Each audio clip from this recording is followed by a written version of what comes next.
Hello everybody, hello grade 1-2s. I hope you are all doing well. We are now in the month of May, a brand new month, which is very exciting. And we are also starting a new series of lessons. So we finished our stories about Jesus and his life and death and resurrection on earth. And this week we are going to start learning about what happened after Jesus went back to heaven. So you'll remember last week our story and our big idea was that it's important to tell people the good news that we know about Jesus.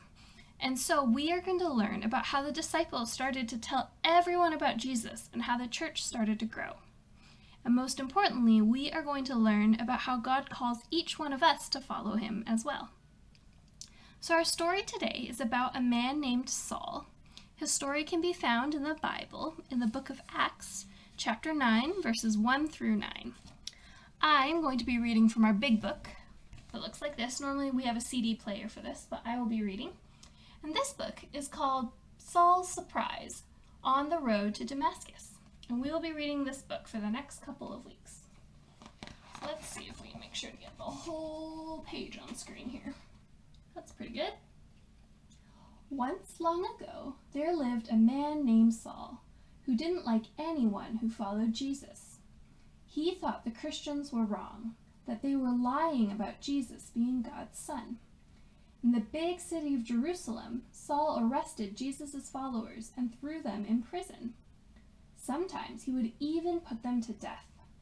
The Christians were afraid of Saul, but that didn't stop them from spreading the good news of God's love. They simply left Jerusalem and told people in other cities about Jesus, so the church began to grow and spread. And that made Saul really mad. Saul went to the high priest with an evil plan. The high priest gave Saul permission to arrest the Christians in the city of Damascus, take them back to Jerusalem, and throw them in prison.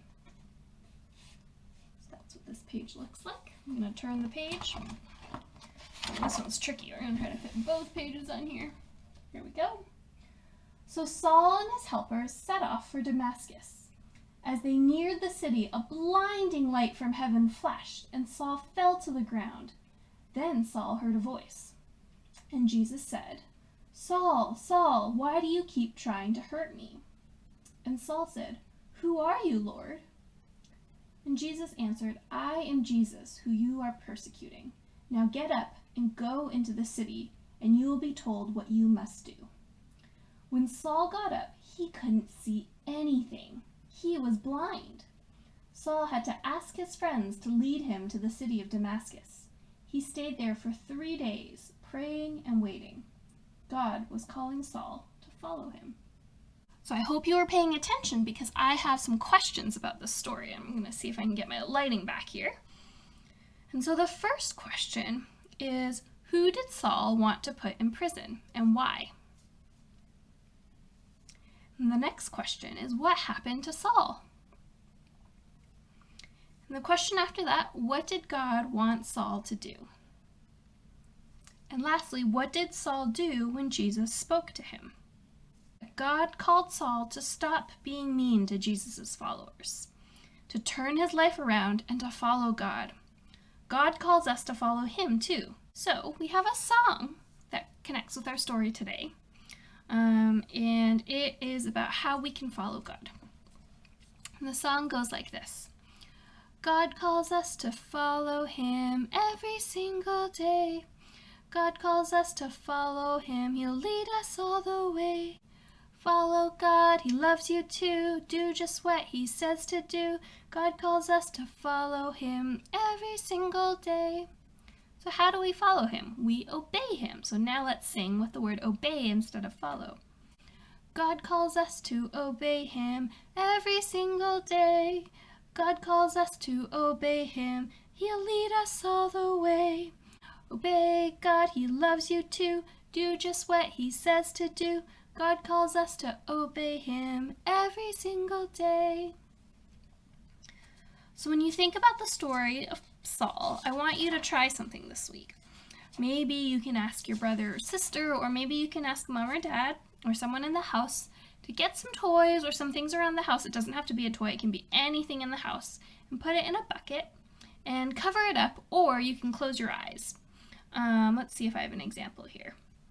So what do I have? I have a watch. So if we put this in a box, pretend this is a box, I'm going to close my eyes. I'm going to touch it and try to guess what it is. And you can do this with anything you can find in the house. And I just want you to think about how hard it is sometimes when you can't see.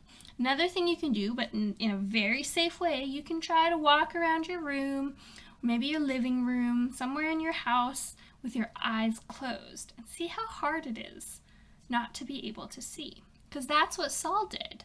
And that's what Saul had to wait and do for 3 days. So that's our activity for this week in Study or Craft. If you do want something to color, we have our Today I Learned, which looks like this. It tells you that our story is found in the book of Acts, and we have a new memory verse for this set of stories.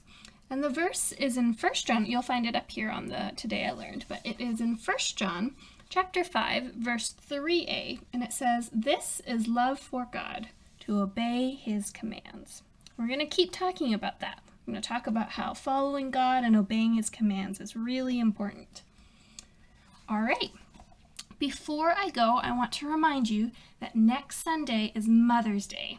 And even though things are a little bit different right now, it's still important to show our moms how much we love them. So I want you to be thinking this week about what you can be doing for your mom on Mother's Day. Maybe you can make her a card this week.